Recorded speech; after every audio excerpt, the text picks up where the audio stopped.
Hello, Colette. Hi. Welcome to Speak Longevity to Me. Yeah. So, before we get going, I am going to read your amazing bio.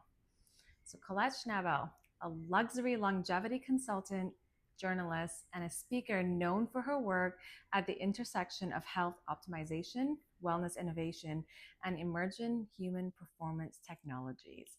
She works with pioneering brands and thought leaders in the biohacking and longevity space, helping bring transformative health technologies into the global marketplace while educating audience on the science behind optimizing human health. Colette is also the casting director for the upcoming women's health documentary, Shield, which will be premiering at the Cannes Film Festival and features leading experts shaping the future of women's health and longevity. She has spoken, hosted, and moderated stages at global conferences, including the Health Optimization Summit, A4M, Biohackers World, and the Ultimate Wellness Conference. Her work is dedicated to empowering individuals and families to take ownership of their health and to create a more vibrant future. Thank you for sharing that. Hi. I Hi. feel so honored to have you on my podcast. Yes, I'm so happy that I get to share this time with you. I'm so happy too. Yeah. Thank you so much. You've Mhm.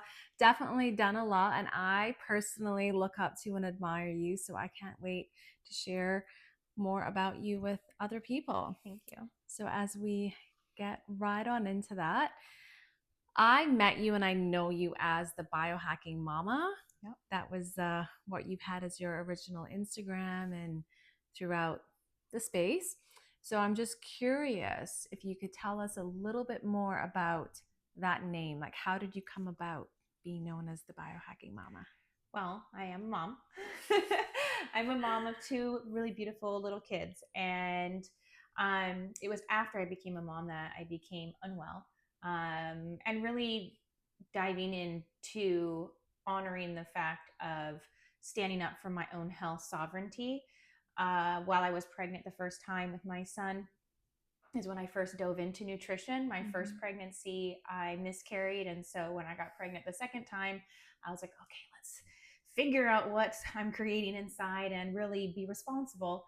And then when I had my daughter, I started to develop debilitating like chronic pain and anxiety. And, um, you know, ultimately, I didn't feel I was being heard in the traditional medical system. I was just being dismissed as it's just anxiety.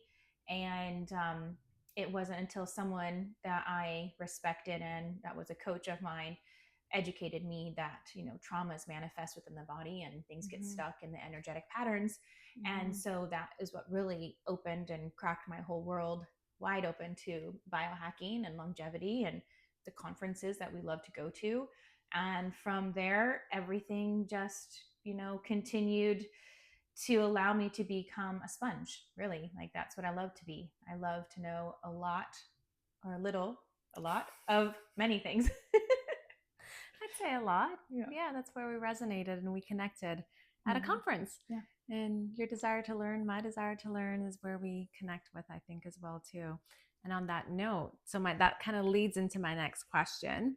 So right now in this space, there's so many different niches. We hear, well, wellness has been the overarching umbrella for decades, but now it's honed down to biohacking, longevity, and that some see them as separate entities, some see them as overlapping. What is your take on all this? I think that there's a lot of different terms that people utilize, and people have even like questioned like, oh, why are you using like the name Biohacking Mama? And it's like that's so like when they say like that term is so overused or it's no longer relevant. Like everyone's talking longevity now, and I think that that's funny because those words typically come from people that are inside our industry. Yeah. When our industry is still so young, when the rest of the world is just like, what, biohacking? I want to try this biohacking thing. And so what? So there's biohacking, longevity, health optimization, health span, wealth span.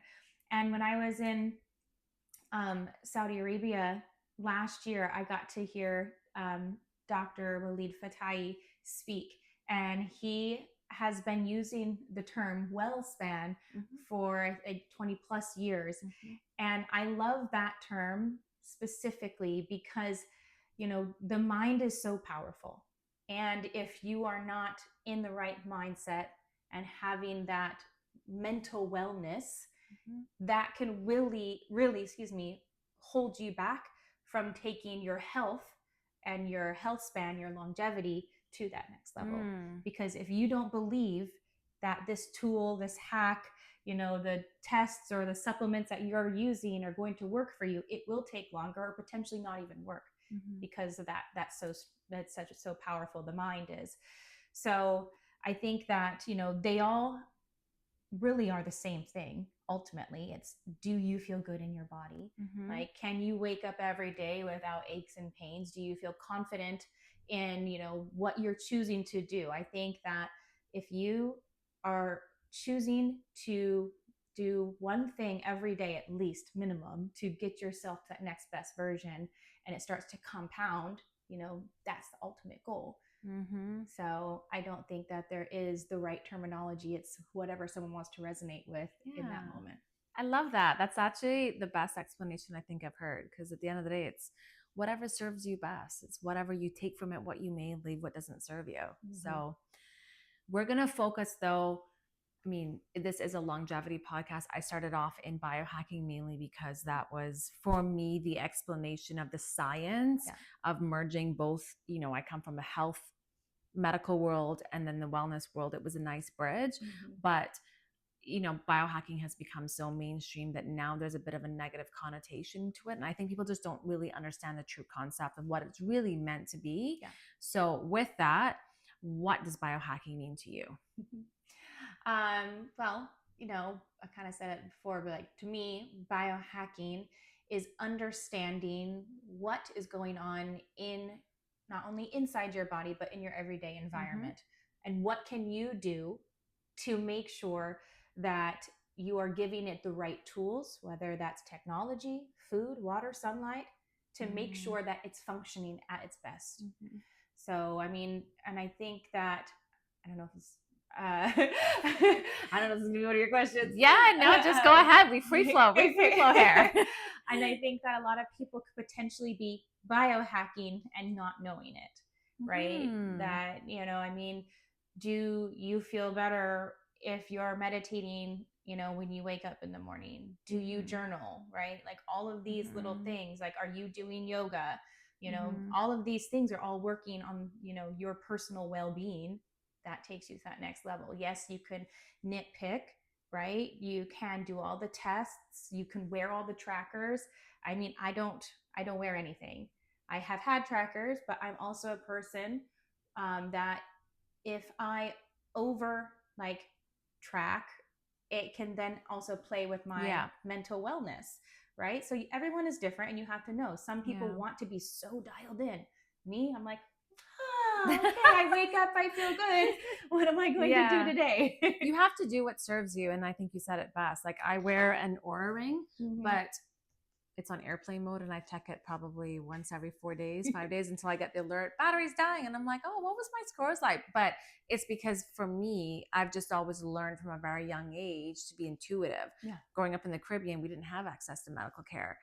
Going to the doctor was very expensive. So I learned from a very young age, prevention is better than cure based on how you're feeling. And it there's nothing wrong with it. But the one thing that I will say, and that adds to what you were saying, is all the technologies and the tools and all the things that we have, the peptides, the supplements, that's like, most people, if they really dialed in and did the bare basics and got themselves with the foundations, they're able to get themselves 80% there. And then this biohacking realm is meant to be the additional. Or at least that's how it's marketed, but that's not really what it is. It's everything that, you know, you even said sunlight, something so basic as sunlight and getting out there, grounding. So I do think in the biohacking community, there's a lot more like renegades, you know, people that are just going to try whatever's new And maybe it's going to work, maybe it's going to set you back a little bit, maybe maybe it's going to excel you to that next level, because we as biohackers, we're like, we are the guinea pigs, we're the ones that are going to try all the things, and then we're going to let how it worked on us. And I have personally experienced great things, and I have personally done things that have put me in bed for a week. And so, that's what you do as a biohacker. You got to test it all, try it all. Yeah, it's a personalized approach, Yeah. right? So, what is your favorite biohack? Or non-negotiable, I should say. Oh, and I would say, let's make that a two-part. What's your favorite non-negotiable biohack that's like an everyday type, and then what's the enhancement, so that we can separate it, where it's an additional tool or technology or something that you've incorporated into your routine? Yeah. A non-negotiable for me is absolutely molecular hydrogen. Just because, fully hydrated body down to the cellular level allows everything else to communicate better. So big fan of molecular hydrogen. My next would be red light. I love my red light. You know this. I can attest to this. I'm with her here in Miami, and the last 24 hours, I've seen that red light come out for all the things. All the things. Yeah. But a big fan of frequency medicine. That is what opened the door to me. I didn't believe in frequencies. I didn't understand how they communicated with the body. And it was the first thing that actually brought a lot of change in my life. And after years of being unwell, it was the first thing that brought me relief in my body. So, big fan of emerging technologies that have to do with frequencies. I love to test them all out. I think when I first started, even though frequency medicine has been around for over hundreds of years, it was really suppressed for a very long time. And so I started using the technologies almost 7 years ago. And at that time, the industry itself still wasn't fully ready for it, especially in America.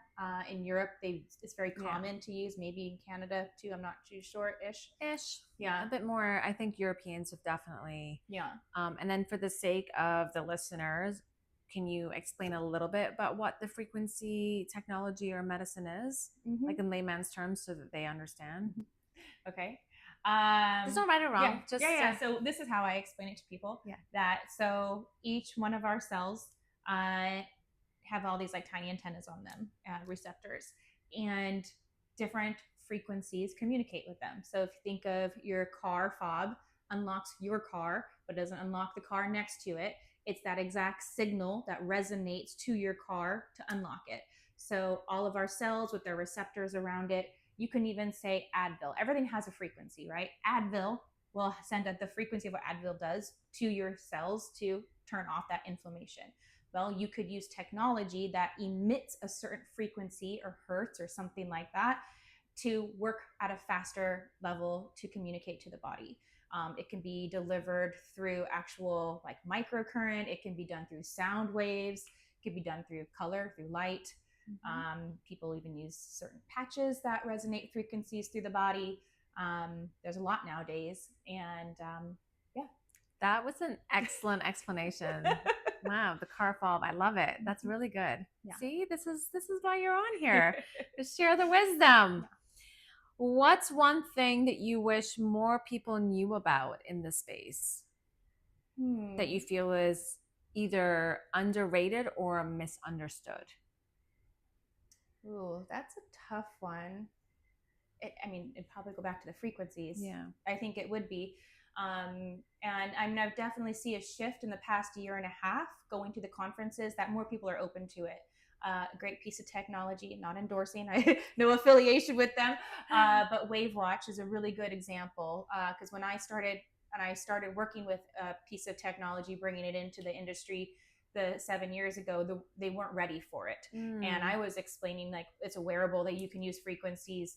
People weren't ready, but now this WaveWatch, like everybody wants one, and they're the fastest growing thing that's out there. People wear, and it resonates very well with people. And so it's something as little as a watch people wear, and that one sends frequency sounds around you. And I think the reason I like it is because you can't OD on it. and that anybody can actually utilize it. And so, as a mom, or even in my own platform, I like to try to find things that moms, families, and everyone can utilize. Even pets. Deeply Oh, resonate really? to frequencies. Horses. Oh. I mean, horses are so attuned to frequency already. That's why, like, if they get spooked so much, or like when I was pregnant with my son, a horse like walked straight up and put its nose to my, and I wasn't even like really showing either, but the horse could tell. So horses are very attuned. Oh, that's cute. Yeah. Thanks for sharing that. Yeah, I've heard a lot more about this watch coming out. Like it seems to be picking up traction, but more so I feel like in the States, not quite in Canada yet. Yeah, their first one that came out, it had the frequencies like everything, like different types of cancers, Epstein-Barr, all of that. And now their second one came out, and they had to really tone it down. And that happens a lot in the industry, right? Because of certain governmental governmental things that want to keep us not having access to certain tools. Well, wow. It's almost like, by the way, she doesn't really know like the questions, like you don't really know what's happening. It's a perfect segue for the next one. Great. So, onto that note, we're not necessarily government per se, but more healthcare systems. I'm Canadian, you're American. For me, I always say that, especially when I was doing a lot of health coaching, predominantly most of my clients came from the States. I felt that this is, of course, stereotyping based on my experience. They were more likely to be in control of their health in the sense that they would rather spend the money to prevent versus to have to deal with the aftermath of the care, especially if you end up getting something really sick, cancer, and the whole 9 yards that can take you down. Whereas in Canada, our healthcare is quote unquote free. So I encountered a number of clients, friends, you name it, that would say, I'll just deal with that later. I will deal with that later. And it's no judgment. It's just is the reality. Because sometimes for me, I could understand the same thing. It's like, oh, I'll just put that off later. There's no sense of urgency because it will always be there. So on that note, what are the differences that you notice that, I should say differences. What's one thing that you think America does really well? And what's one thing that they can do better in terms of their healthcare system? I mean, I don't know if I'm the right type of person to answer this question. But you are, though, because you're a mom, you're a biohacker. This is just about sharing opinions that are not like not telling someone what to do, but just more an observation rather of, I'll just share from my personal experience. It all started while I was pregnant with my son. I was 6 months pregnant. I was seeing an OB, and I had to change insurance, and that OB wasn't seen anymore, wasn't covered. And so I had to find a new one in the middle of my pregnancy. And I had started reading the book Hypnobirthing. And I go to her, and I'm like, oh, I've been practicing this hypnobirthing. I'm going to have a pain-free birth. And she laughed at me. And she's like, oh, yeah, people try that, and it doesn't work. And so, when you're a young, first-time pregnant mom, and you think this person is supposed to be there and be your advocate and in your corner, and I'm also a person that when someone tells me I can't do something, I'm like, oh, this isn't working for me anymore. Watch me. And so I went and found someone that would support me. And I went to a birth center and went and had a pain-free water birth with my son. I remember like getting down there, and they're like, oh, you're 9 centimeters. You've done it. I'm like, what? Like so impressed by like, yeah, this hypnobirthing thing works. And at that time, my husband was still very traditional, and he wasn't comfortable with the whole birth center thing. And so we did find one across the street from a hospital to like weigh it out. But and other things that I felt as a young mom, and what I would say to any other parents out there, because I am a very big advocate for health sovereignty and standing up for yourself. If you feel that it's not the right thing for you and your family, do more research, find people that are going to give you the right answers, and stand up for that. And so, when you're pregnant and trying to find that pediatrician, a lot of people wouldn't accept me because I said I wasn't going to do Hep B, I wasn't going to do the erythromycin and vitamin K at birth. I'm like, I'm having a pain-free birth. Why am I going to then do these things to my child? And so the pediatricians wouldn't accept me. And so luckily in Florida, I feel there's a lot of health freedom. And now, you get to have the choice if you decide to vaccinate or not vaccinate. Mm-hmm. And so I just think that finding people that will advocate for you and stand up for your health rights and want to work with you on the journey, whatever the right path for your family is good. And I ended up finding one pediatrician. I had to drive like 40 minutes, but I found one. Mm. And so, I mean, as far as what are the good things, what are the bad things in the system, I honestly don't know. Mm. I would say I don't do well checkups. I don't do those things. We go to the hospital or urgent care as like a very, very last result. Fair. I feel like, we have a lot of tools in our tool belt at home.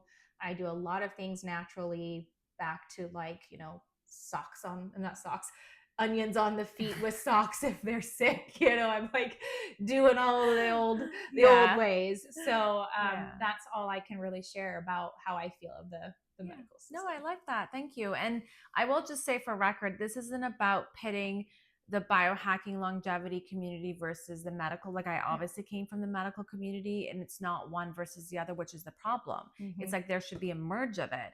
And more so to that, you should be able to give someone the information. I look at it kind of like research where, when I was consenting patients for clinical trials, I give you all of the information, and then it's up to you to decide what you want to do with it. Mm-hmm. And if you decide to go ahead, I'll support. Yeah. If you decide not to go ahead, I'll still support you as my patient. Mm-hmm. And the decision ultimately is yours. And that's like in this particular case, as well, the same thing. Like, it's not about my way is the best way. I know what I'm doing. You don't know.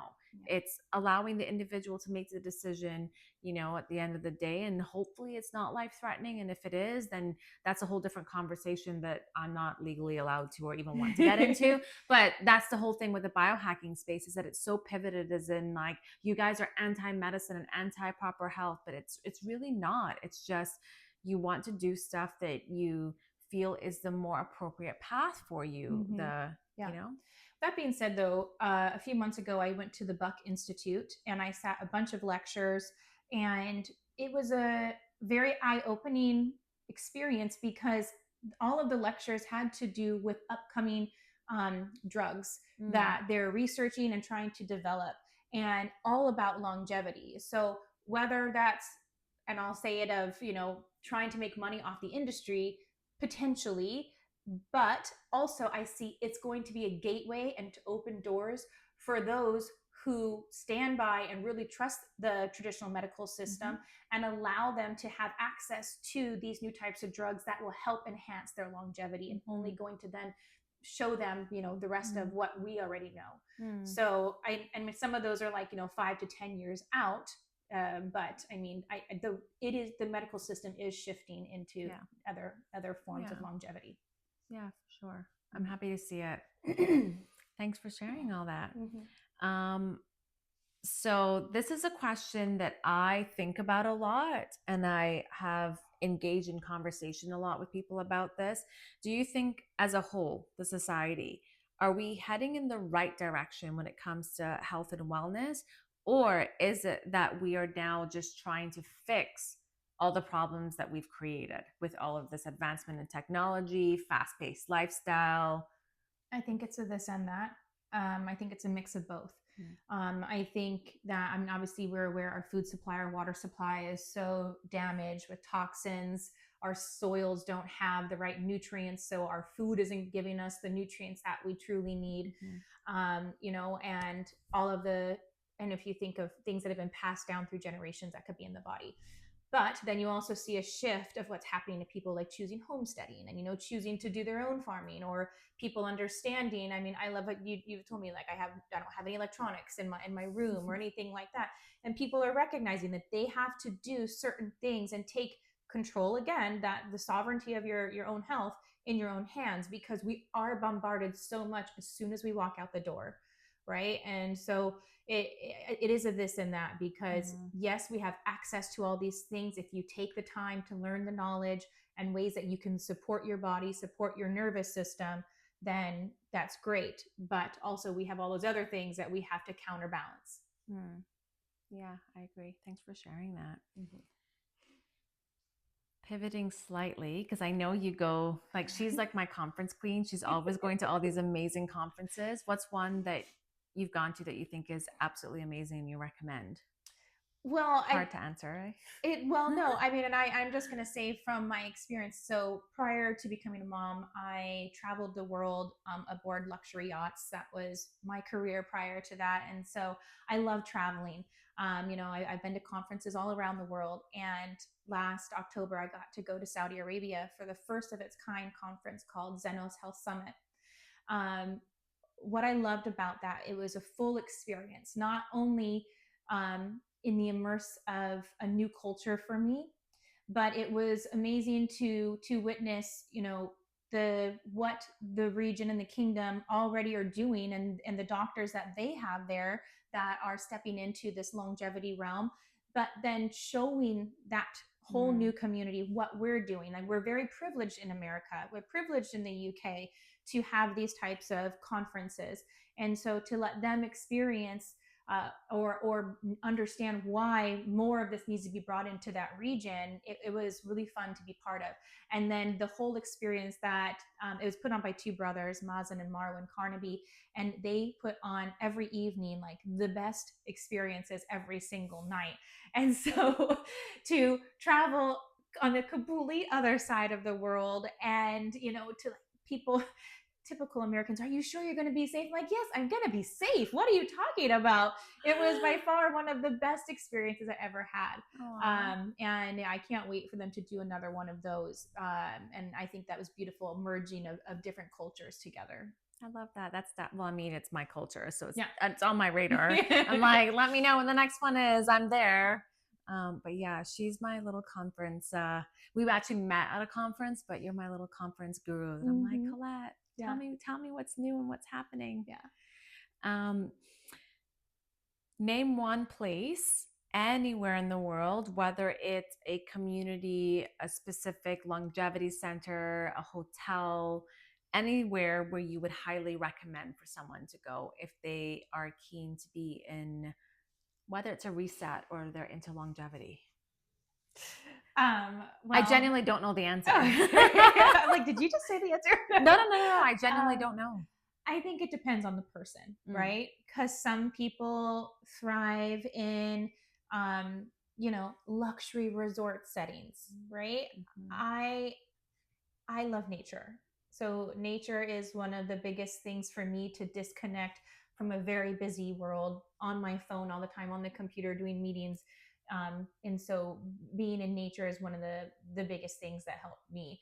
And I just recently came back from being in Costa Rica for a long time.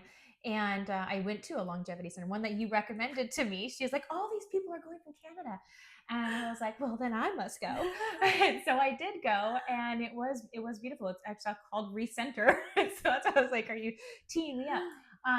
But it was beautiful. And that's in Santa Teresa in the Nicoya Peninsula in Costa Rica. And Nicoya Peninsula is one of the blue zones. But I have to say, after being there for quite a few weeks, not just at the recenter, but staying there with my children, I never felt so grounded. That, going down, we were like a 5-minute walk to the beach. So seeing the sunset every single night, just being there with the salt ions all around you. And we're privileged to, I know you walk a lot at home, but I mean, living in South Florida, we're driving everywhere, people. And so, just walking all the time, staying active, and everyone there is like on a whole wellness journey anyway. I loved it there. I absolutely loved it there. So anyone who is looking, maybe I should, don't go there. Don't go there, but yeah, go there. Thanks. Well, thanks for sharing. Yeah, no, I asked the question because I know you travel a lot and you have that history of having been to a lot of places, plus with conferences and stuff. But yeah, I do appreciate that this is not just about a particular institution or space. It's like it's almost like it's a community. Like they've built a community that you feel very aligned and resonated with. Yeah, so. Definitely. And I think as you travel a lot, and sometimes it can be isolating, and I did not feel that there. I just felt everybody was so welcoming. Everybody wanted to talk. Everyone wanted to know about you. And I made an effort to learn the area more. And there are certain actual like communities. There's this one place called the Ark at the top of the hill. And I wouldn't call it like a commune. I mean, it's very nice. They have luxury homes that they're building, but they have different activations every single day. Not only people that live there, but people can come in. And I was taking my kids to a kids event, and it ended up not happening, but they were doing like a music medicine circle. They're like, do you want to still come? And I was like, yeah. And so it's like you always just have to just trust that everything is happening for a reason and for you. And my daughter just loved it. She's sitting there like playing the medicine drum, the maraca, and it's like you just gotta immerse yourself no matter where you are. Yeah, that's awesome. And it's great that your kids get to experience that too. Like for me, having grown up in the Caribbean, Barbados, as a child, looking back at it now, I appreciated it. But then I was like, I can't wait to get out of here. I'm so sick of spending my time on the beach. Like I was fascinated by what I saw on TV, this North American lifestyle, like even something so simple, Skittles and Starburst. When they came to the grocery store, there was a lineup out the door and they would only allow one per customer. And I remember me and my brother sitting like picking through the bag of Skittles because I wanted the North American lifestyle so badly. But now that I've gone through the other end, I would go do anything to go back to that way of life where it was simple. Of course, back then too, no technology. We didn't have the cell phones and all that. Yeah. But to really have a childhood where I was outside barefoot all the time. My parents were yelling at me, go wash your feet. They're black, because you're chucking through the house with that. Yeah. So the fact that your kids get to experience an element of that, I think is such a beautiful gift that you can give them. Yeah, it is. It is beautiful because, the kids are, they're just raised differently now, right? Again, the walking out bombarded by things, whether they're even kids in regular school on the computers all the time. And I'm the mom that's like, go wash your feet because your feet are filthy. It is different, it's like we were outside all the time. And because they're so overstimulated now that it's hard to get them to be like, just be free. Yeah. Go imagine. Yeah. So. Well, there's also the safety issue too. The whole, all that's a whole different ballgame. Yeah. Okay, so we're coming to the end, but before we do so, I've got some rapid fire questions for you. Okay. Ready? Ready? Yeah. I feel like I know some of these answers, but some of them I'm like, oh, I'm wondering what she's going to say. Okay.